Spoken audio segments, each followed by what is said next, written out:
नमामि धन्वन्तरिमादिदेवम्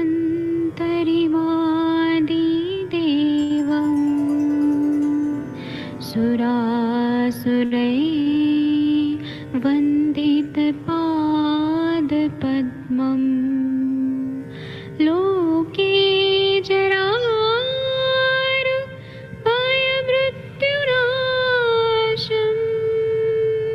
दातारमीशम्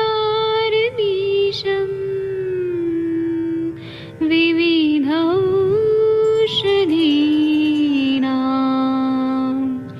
शङ्खं चक्रं जलौकां दधतं मृतघटं चारुतोर्भिश्चतुर्भिः सूक्ष्मस्वच्छादिरुद्यं शुकपरिविलसन् मौलिमं भोजनेत्रम् कालाम्बोदोज्ज्वलाङ्गं कटितटविलसत् चारुपीताम्बराढ्यं वन्दे धन्वन्तरिन्तं निखिलगदमिव प्रौढदावाग्निनीलम्।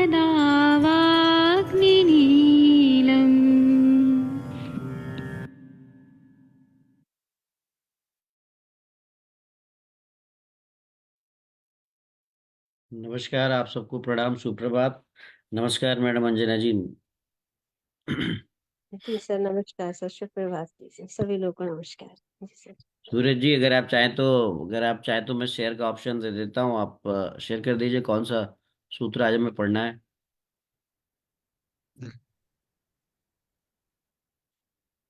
कर पा रहे हैं शेयर?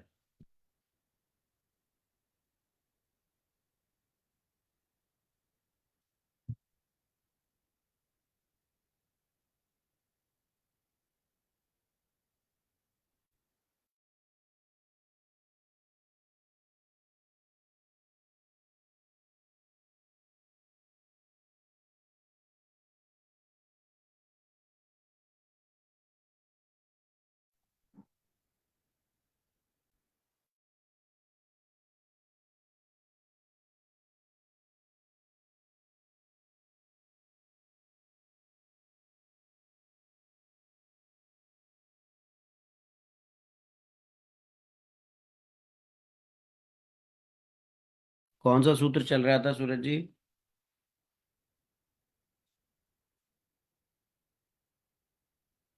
जी, आवाज आ रही है मेरी? जी सर, 26 ही चलेगा, 26 से स्टार्ट करेंगे सर। अच्छा जी अच्छा, सर। 26। जी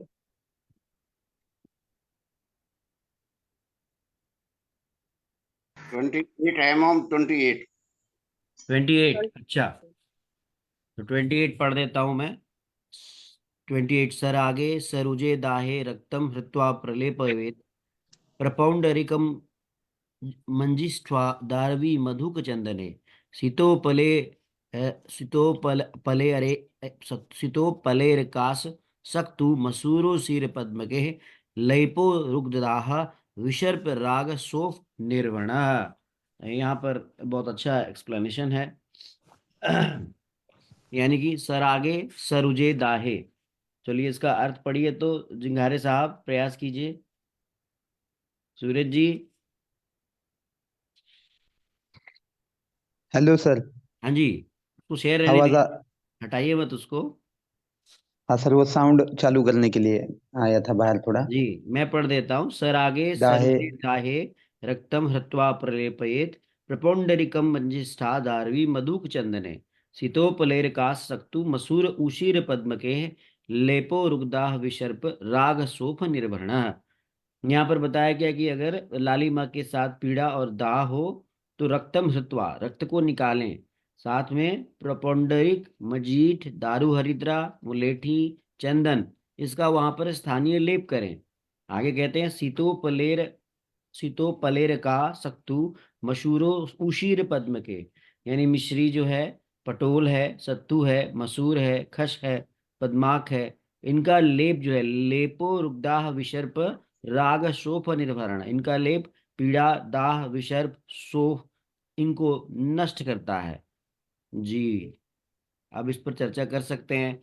मैडम जी आप टीका उसकी शेयर कर दीजिए या टीका पढ़ दीजिए कोई। जी, टीका शेयर कर रखी है इन लोगों ने। इसमें एक चीज और शेयर है। जी जी, पढ़ना हाँ है। स्पेसिफिक ये था सर इसमें, आपने बहुत अच्छे से बताया। प्रपोंडरी हो गया था, मंजिष्ठा हो गया था, दारवी हो गया, मधु हो गया, मधुक हो गया और चंदन हो गया।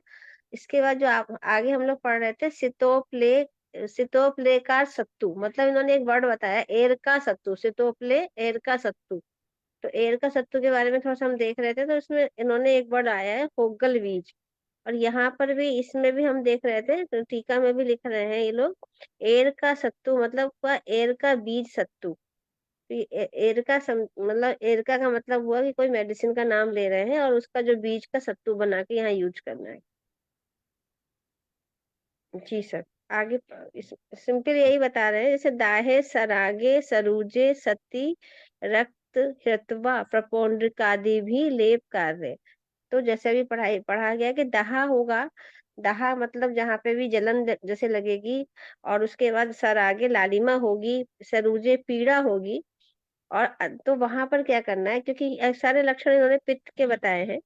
तो पित्त जब कुपित होगा तो वहां पे उसमें क्या करना है, वहां उस स्थान से जो वात रक्त का हमारा ऐसा पेशेंट होगा जो दहा लेके आएगा, जो विवरणता लेके आएगा, लालिमा लेके आएगा, वहां पे सॉरी, ये सरागे मतलब लालिमा होगा, सरूजे उसको पीड़ा भी होगी, वहां पे हमें रक्त श्रावण करना होगा। वात पीड़ित रक्त स्थान जो मेन होगा, वहां से हमें रक्त का श्रावण करना है, रक्त को विश्रावण करके रक्त को हमें निकालना होगा। और उसके बाद वहां पे प्रपोंड्री, सफेद कमल के लिए बोला गया है, यहाँ पे मंजीठ हम सब जानते हैं।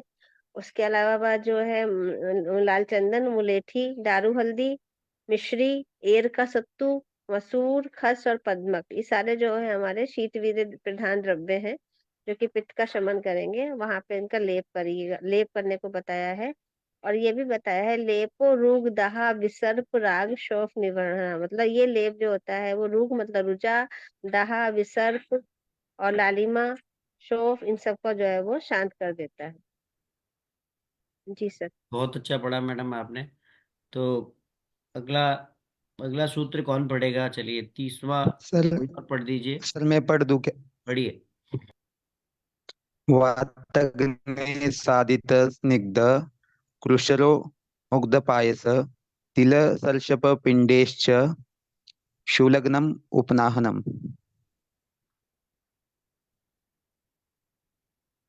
उसका अर्थ भी पढ़िए। मतलब तिल मुद्रा तिल वातग्ने तो साधित आप मैं स्निग्ध। बता दूं अर्थ। हाँ सर।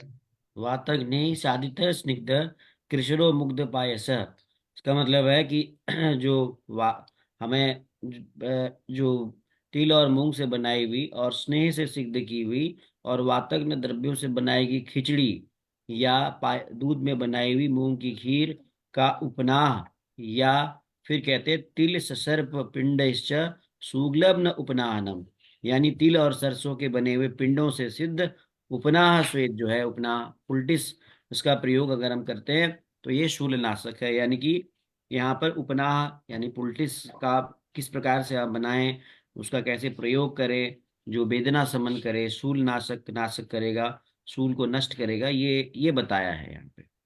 जी, अगला सूत्र कौन पढ़ेगा? इसी की अगली लाइन पढ़ दीजिए 31वां, फिर बाद में टिक्का पढ़ेंगे। और कोई पढ़ना चाहे तो और कोई भी पढ़ सकते हैं। पढ़ू क्या विजय मैं? जी आप कोई और पढ़ना चाहे तो पढ़िए। मैडम वंदना जी पढ़ सकते हैं। 29वां सूत्र मैं पढ़ती हूँ। पढ़िए। जी जी, नमस्कार। नमस्ते नमस्ते। औदक प्रसह हानु पवे सवाराः सुसंस्कृताः जीवने योषदय स्नेह युक्ता शिवपानहि। इसका मीनिंग की तरफ चेंज कर दीजिए। मैं इसका मीनिंग शेयर मैं आपको इसमें, यहाँ पे शायद इस पे नहीं है, इस पे मैं पढ़ देता हूँ इसका मीनिंग। इसका मीनिंग है कि जितने भी जलचर हैं, प्रसह हैं और प्राणियों के जो मांस हैं उनसे बनाए हुए बेसवार, बेसवार आपने पढ़ा होगा, अष्टांग संग्रह में भी आया है, उसको जीवनीय गण की औषधियों के साथ और स्नेह मिला करके सुसंस्कृत करके उपनाह पुलटिस में प्रयोग करें, वही उपनाह की बात की गई है। ये जो उपनाह है, इस प्रकार से जो आप उपनाह बनाते हैं, जीवनीय औषधें स्नेह युक्ता शिवरूपनाह ने, तो ये जो उपनाह है, ये उपनाह हम भली प्रकार से इस प्रकार से उपनाह या पुलटिस का प्रयोग कर सकते हैं। यानी विभिन्न प्रकार के प्राणियों के मांस को लेकर के उनका वेशवार बना के फिर उसको जीवनीय गण की औषधियों के साथ सिद्ध करके स्नेह मिला करके अच्छी तरह संस्कृत करके उपनाह बनाने की यहाँ पर बात की गई है। जी। जी सर, यहाँ पे इन्होंने बहुत अच्छे से बताया है। आचार्य चरक जी ने भी इस तरह का एक बताया है थोड़ा श्लोक सा में। वेशवार को भी क्लियर करिएगा मैडम, वेशवार मैंने अष्टांग संग्रह में पढ़ा है, जी वेशवार सर। उसके बारे सर में भी थोड़ा सा। हाँ सर, ये यहाँ मांस पे के टुकड़ों को कूट के मैम हाँ बनाया जाता है ना। हाँ हाँ, उसकी पिष्टी टाइप का बना लेंगे, कल्क टाइप का। इन्होंने यही बोला है कि यहाँ पे क्या करना है कि जैसे यथोचित रीति से संस्कारित औदक, मतलब जो जलीय हमारे मत्स्य इत्यादि जो जीव हैं, और जो प्रत्यय है, प्रत्यय का मतलब इन्होंने बोला है जो बाज आदि पक्षी हैं, अनूप मतलब हम जानते हैं कि भैंस सुअर इत्यादि जो देश के पशु पक्षी के जो मांस के देश वार को लिया है इन्होंने, इन सारे जो अनूप देश का ले लिया, औदक देश का ले लिया, और प्रसह भी लिया है, इनका लेने के बाद इनका वेशवार बनाया, मांस का वेशवार बना के जीवनीय गण की औषधियों का कल्प लिया। और जीवनीय गण की औषधियों को लेने के बाद इन्होंने क्या किया, घृत तेल बसा मज्जा, चारों चारों स्नेह लिया, और चारों स्नेह को मिलाकर इन्होंने क्या किया कि मतलब संस्कारित किया, और उसके वो उपनाह बनाया, और उपनाह बना के या पुलटिस बांधा वहां पे। उससे क्या हुआ, वात रक्त जो स्थान था वहां पे उसका स्तंभ तोद, मतलब जकड़ाहट जो थी वहां पे, और जैसे पीड़ा थी जो सुई चुभाने वाली, तोद, रुजा, आयाम एक खिंचाव टाइप का जो था, शोथ और अंग ग्रह मतलब शारीरिक अंगों में जकड़ाहट थी, वो सब नष्ट हो जाता है। उसके एक दूसरा उन्होंने बताया है कि अगर हम ये सब नहीं कर सकते नॉन वेज वाला, तो हम क्या कर सकते हैं कि जीवनीय गढ़ की औषधियों को पीस कर बनाए गए कल्क में दूध अथवा वसा मिलाकर पुलटिस बांधने से भी जकड़ाहट, तोद और बात जलने उपद्रव नष्ट हो जाते हैं। तो जो हम खाली ये भी कर सकते हैं कि जीवनी गढ़ के औषधियों को पीसेंगे, और उसमें क्या करेंगे, दूध मिलाएंगे, अगर दूध नहीं मिला सकते तो वसा भी मिला सकते हैं, और फिर उसकी उपनाह या पुलटिस बना के उसको भी बांध सकते हैं। जी सर। बहुत बढ़िया बताया मैम। और इसका जो लास्ट वाला सूत्र है वो भी पढ़ दीजिए, स्तंभ तोद वाला। जी। इसमें शायद दिख नहीं रहा है, थोड़ा सा ऊपर कर दीजिए जुंगारे साहब। हाँ, ये वाली लाइन। चलिए, कौन पढ़ेगा इसको आज? और आदित्य जी आप पढ़िए, डॉक्टर आदित्य जी, शिवहरे साहब पढ़िए। स्तंभ जी। स्तंभ तो उदर उदरुगायाम शोफांग ग्रहनाशना जीवनीय औषधे सिद्धा सपयस्का वसा अपि वा स्तंभ स्तंभ उदरुगायाम। सर इसका इसका अर्थ थोड़ा मतलब है, सा। इसका मतलब है कि इस प्रकार से जो स्तंभ का मतलब स्टिफनेस, तो यानी कि जहाँ पर एकदम से आपको सुई चुभोने जैसी दर्द हो रहा हो, उसके बाद रुग तोद रुग आया, और मतलब यहाँ पर एकदम से खिंचाव हो रहा हो, जहाँ पे शोफ, जहाँ पे एकदम से शोफ यानी स्वेलिंग आ गई हो, अंग ग्रह जहाँ पर अंग जो है एकदम जकड़े हुए से प्रतीत हो रहे हो, इस प्रकार की स्थिति को ठीक करने के लिए क्या करना है, तो कहते हैं जीवनी औषधे सिद्धे सपयस्का वसा अपिवा।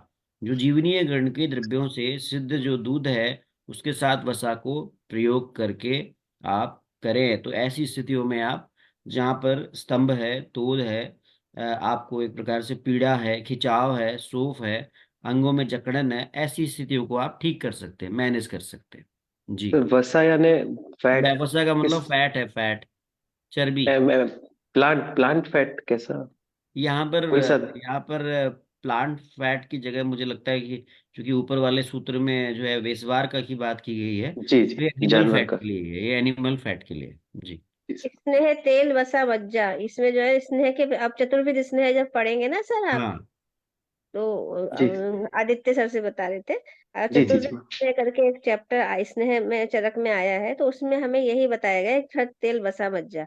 तो घृत तेल जैसे आप समझ ही रहे हैं, बसा और मज्जा के बारे में उन्होंने यही बताया है कि ये जो है वो जांगम या मतलब एनिमल सोर्स ऑफ ओरिजिन होता है इसका। जी जी। चलिए अगला उसकी टीका पढ़ ग्रेट। लीजिए। टीका। मैं पढ़ देती हूँ। जी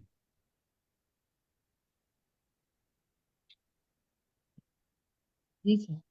पढ़िए 33 पढ़िए। है। जी जी। 33 है सर। हाँ जी, तो इससे पहले अभी इसका शायद टीका टीका रह गया है शायद, आई थिंक। संस्कृत में जो औदकाद्या जीवनी औषधे 30वां। साधिता स्नेहयुक्ता सुसंस्कृता उपनाहेन स्तंभादि नाशम स्यु स्यु अथवा औदकादीना वसा जीवनी औषधे सिद्धा सपयस्का स्तंभादि नाश न स्यात्। इसका जी अर्थ वो आपने जैसे बताया, थोड़ा सा और इसको क्लियर कर दीजिए शब्दों को। जी जी मैडम जी, आप जरा अंजना मैडम जी आप करिए इसको क्लियर जी। जी सर, जी सर, जी सर। बहुत अच्छे से बताया है इन्होंने यहाँ पर भी कि ये जैसे हमने कहा कि ओद काद्या जीवनी औषधि। तो जीवनी औषध साधिता मतलब कि जो हमने जीवनी औषधि है उसके साथ को पहले ओद काद्या मतलब उसको हमने पाठ बनाया या उसमें हमने जल मिलाया, और फिर उसको स्नेह युक्ता, स्नेह युक्त के साथ हमने उसको सुसंस्कृत किया, मतलब उसको अच्छे से संस्कारित कर दिया। तो जीवनी गढ़ की औषधियों को हमने क्वाथ बनाने के बाद उसको जो है स्नेह के साथ संस्कारित किया, और फिर जो वो उपनाहा बना उस उपनाहा ने जो पुलटिस बना उसको जब हमने उसको लेप लगाया या उपनाहा लगाया उस जगह पर, तो वहां पे स्तंभ इत्यादि जो भी हमारे मरीज को पेन हो रहा था, जैसे जहां हमने भी बात की थी कि उसको रुझा हो रहा है, उसको तोड़ हो रहा है, उसको स्तंभ हो रहा है, तो वो सब जितने भी उसकी प्रॉब्लम थी उसको वो शांत करता है, खत्म करता है। दूसरा उन्होंने मैम, बताया कि जी जी जी बताइए सर। उपनाह का अर्थ जो कल्क बनता है उसमें हम स्नेह डाल के जो आग्नेय पदार्थ बनाते हैं, यही है क्या? एक्चुअली सर क्या किया कि जीवनीगढ़ की औषधियां ली है ना, उस औषधियों जी में उन थोड़ा सा जल मिलाया तो उसका पेस्ट बन गया, ठीक है सर। जी जब उसका जी। हमने पेस्ट बनाया तो उस पेस्ट का फिर हमने काढ़ा बनाया, और काढ़ा बना के फिर हमने उसको अच्छे से मानिए हमने 1 kg दवा ली थी, 1 kg दवा लेके हमने पेस्ट बनाया, तो वो कम से कम थोड़ा सा बढ़ जाएगा, मानिए हमने 1.5 kg हो गया कल, ठीक है सर। या वन जी केजी मान लीजिए कल्क रहा उसका, हमने उस तरह से बनाया 1 kg कल्क हमने बना के तैयार कर लिया, टोटल बना के हमारे। और हमने क्या करा कि उसके उसमें हमने कम से कम 8 गुना पानी से उसको उबाल दिया, और जब वो 8 गुना पानी रह जाता, 8 गुना पानी उबालते उबालते जब वो 4 गुना रह जाता है, वैसे 1/4 भी है, हाफ भी है, 1/8 भी है, अकॉर्डिंगली है, लेकिन हम जनरली 1/4 रखते हैं, 1/4 रह जाता है तो फिर हमने उसमें उतना घृत डाल दिया, ठीक है सर। स्नेह डाला है तो हम चारों भी डाल सकते हैं, और फिर उसको अच्छे से पकाएंगे, संस्कारित करेंगे, इतना करेंगे कि वो एक तरह से फिर वो कल्क पेस्ट के रूप में रह जाए, तभी तो वो पुर्टिस की तरह यूज कर पाएंगे। जैसे जी औषधि की गाढ़ी रबड़ी जैसी हो जाएगी। जी जी तभी तो उसको हम लेप, उपनाहा का मतलब होता है थोड़ा मोटा भी लेप लगता है ना, पुल्टी जी जिसे जी। कहते हैं। जी सर। तो उस तरह से थैंक उसको यू। तैयार कराना है। और उसके बाद हमने लिखा है इसमें, इसके बाद इन्होंने लिखा है कि अथवा औदकादीनाम बसा जीवनी औषधि सिद्धा सपयस का स्तंभनादियार, मतलब ये हुआ कि अथवा हम क्या कर सकते हैं कि इनसे जो है इनका जो हमने बनाया अभी जीवनी औषधियों के साथ जो हमने ये बनाया, इसको इसका जो पेय मतलब सपेय, सपेय मतलब हुआ कि इसके साथ हम इसका सिद्ध कर सकते हैं दूध को भी, है ना सर। और उसके साथ जी भी उसका जो है वो भी जो है अगर उसको बना के भी हम स्तंभ इत्यादि में वो भी लाभकारी हो सकता है। Thank you very much. 2 चीजें बता दी अब तो आप मज्जा में वसा स्नेह से भी करेंगे, और उसके बाद भी अगर आप चाहेंगे तो उससे सिद्ध सापेस का मतलब, सापेस का मतलब है कि उससे सिद्ध जो है हम दूध का भी यूज कर सकते हैं, उसको हम दूध में उबाल सकते हैं, और दूध में उबाल के उसका लेप लगा सकते हैं। जी अंजना मैम। मैम, का कहीं मिल नहीं रहा ईर का। क्या सर, क्या क्या मैम। जो एरका का सत्तू है ना, इनका एरका तो मैम सत्तू। होंगल बता रहा है उसमें, कुछ नहीं, सत्तू का होगल भी नहीं बताया मिल रहा ना, नहीं। होगल बीज हम लोग के। मुझे तो हाँ, नहीं पता होगल बीज क्या होता है। एक्चुअली मैम सत्तू के लिए तो हमेशा जौ का ही वर्णन किया गया है, इसमें होगल बता रहा है, ये क्लियर नहीं हो रहा है। एरका का, एरका सत्तू जो होगल बताया। भाव प्रकाश देखा मैडम? नहीं मैडम, ये मेरे पास उधर गुण थी, भाव प्रकाश भी निकाल के देखूंगी। हाँ, भाव इसको प्रकाश निकाल में के मिल रखूंगी। जाएगा, पक्का मिल जाएगा। होगल बीज करके है, होगल बीज जैसे आप चने का सत्तू बनाते हैं, जौ का सत्तू बनाते हैं, ऐसे ही उस बीज को हम पीस लेंगे। पीस के नहीं सॉरी, हाँ पीस लेंगे या भून के पीस लेंगे। पहले बीज को भूनेंगे, भून के पीस लेंगे, उसके बाद फिर हल्का सा भून लेंगे, फिर उसको छान के जो रखा जाता है उसका पाउडर जो बनता है उसी को यूज करेंगे सत्तू के रूप में। देख लूंगी मैम इसको मैं। जी थैंक यू। जी मैम। जी मैम। जी सर, आगे बढ़िए। जी 33 जी, आगे आगे मैं पढ़ूं सर? आगे का पढ़िए। 33 हाँ। को पढ़िए मैम, पढ़िए। घृत घृत सहचरान्मूलं जीवन्ति छागलं पयः लेपः पिष्टास्तिलास्तभ्रष्टा पयसि निवृताः। इसका सूत्र है सहचर जीवन्ति मूलकल को घृत छाया गोप गोपयो मिश्री लेप उपयोगी भवति। पिष्टास्तिला भ्रष्टा भर्जिता पयसि क्षीरे निवृता प्रक्षिप्ता तद्वत् प्राग्वत् प्रलेपे योज्या।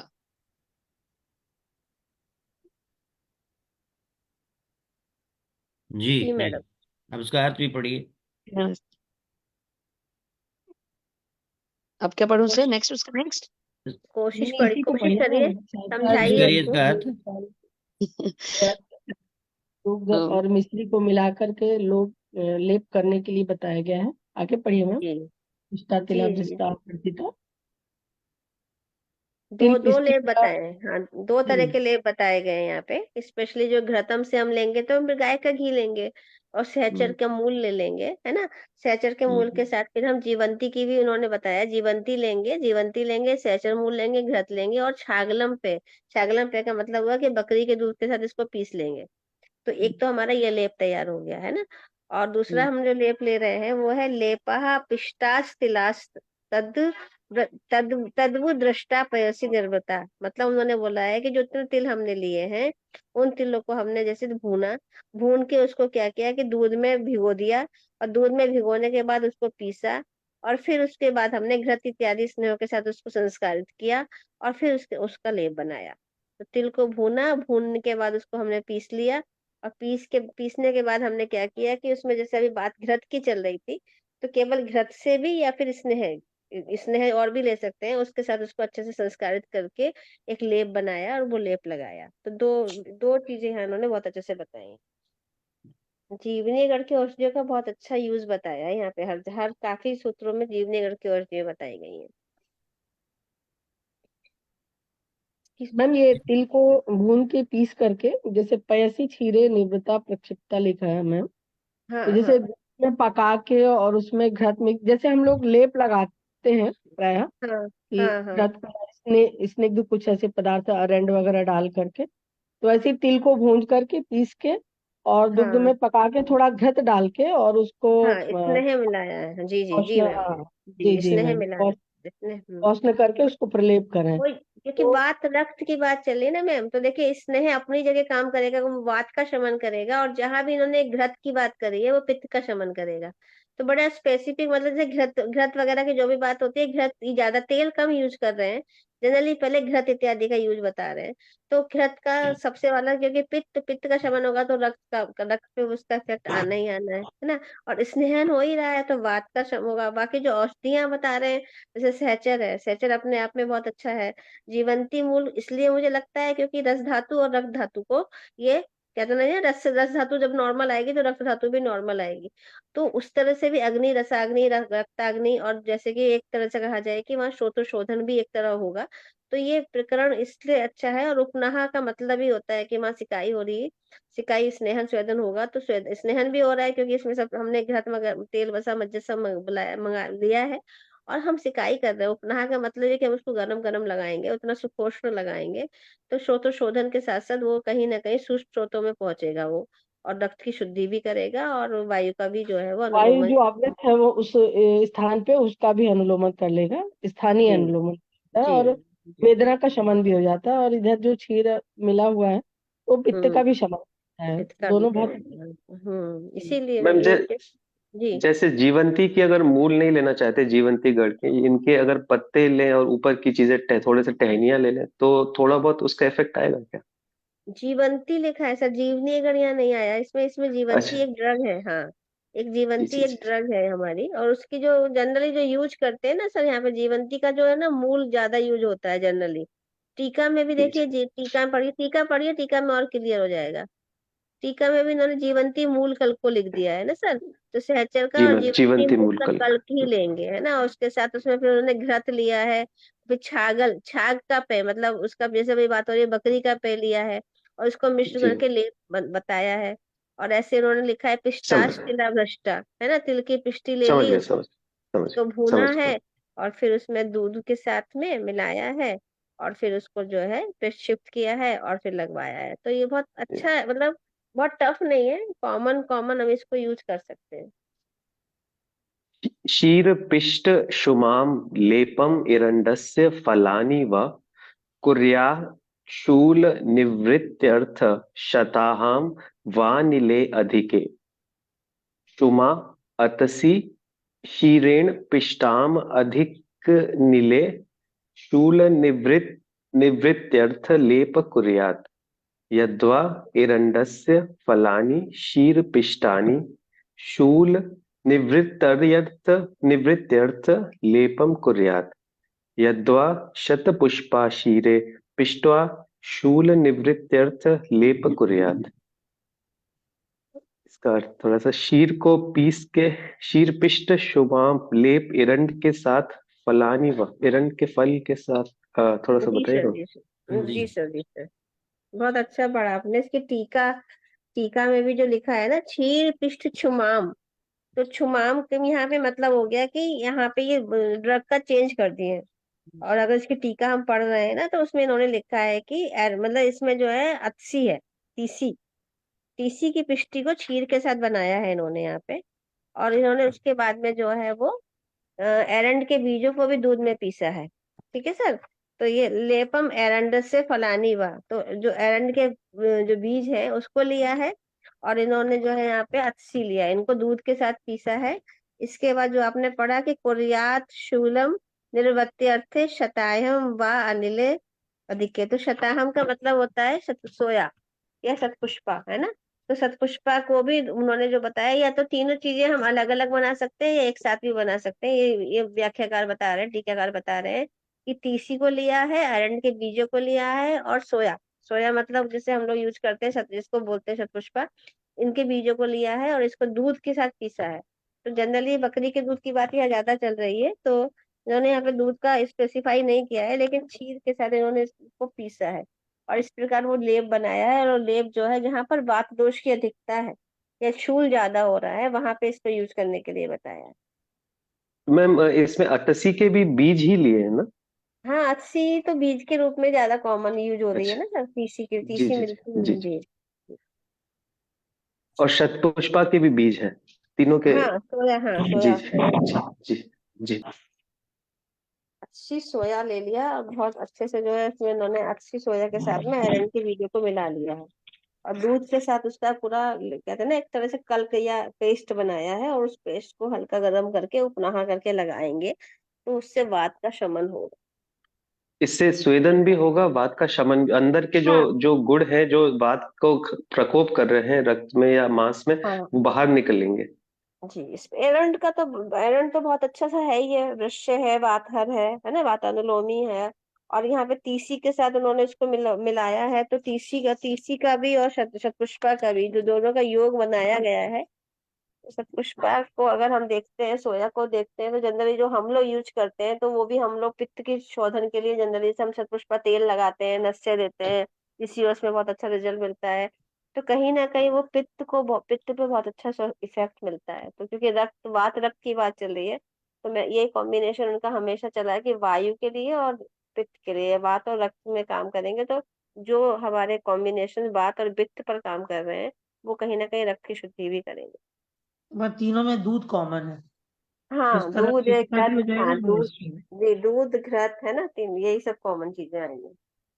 चलिए अब तो टाइम हो गया अब। तो मैम जैसे सत्र अभी के हम लोग समापन के उपना लिए।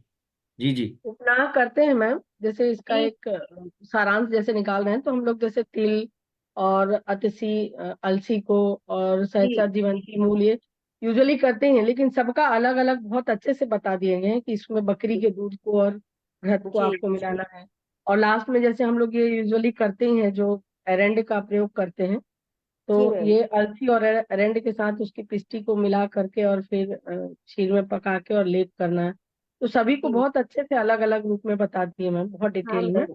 अब ये जी क्या है मैम। ना, अब जब आप कभी प्रैक्टिस करेंगी तो माइंड में जरूर आएगा कि इस तरह से तो हमारी किताबों में भी हमने कहीं पढ़ा है। आज नहीं आएगा, 6 महीने बाद भी कभी दिमाग में जरूर आ जाता है कि इस तरह का लेप लगाया जा सकता है। तो जी ये जी कहीं मैम, ना सर भी एक बार बताए थे मैम कहीं। इसका लेप लगाने के लिए जी जी जी। घाव को मैम अलसी पकाने और के लिए। एरंड तो हम लोग यूज कर ही चुके हैं कई बार।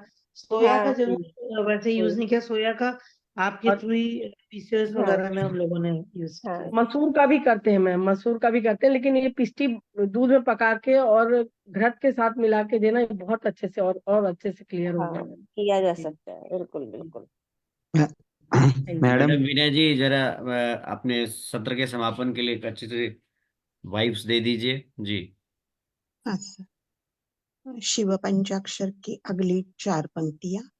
नागेंद्र हाराय त्रिलोचनाय भस्मांगरागाय महेश्वराय नित्याय शुद्धाय दिगंबराय तस्मै नकाराय नमः शिवाय मंदाकिनी सलिल चंदन चर्चिताय नंदीश्वर प्रथमनाश महेश्वराय मंदार पुष्प बहुपुष्प सुपूजिताय तस्मै मकाराय नमः शिवाय शिवाय गौरी वदनाब्ज वृंद सूर्याय दक्षा ध्वजरागनाशाय श्रीनीलकंठाय वृषध्वजाय तस्मै शिकाराय नमः शिवाय।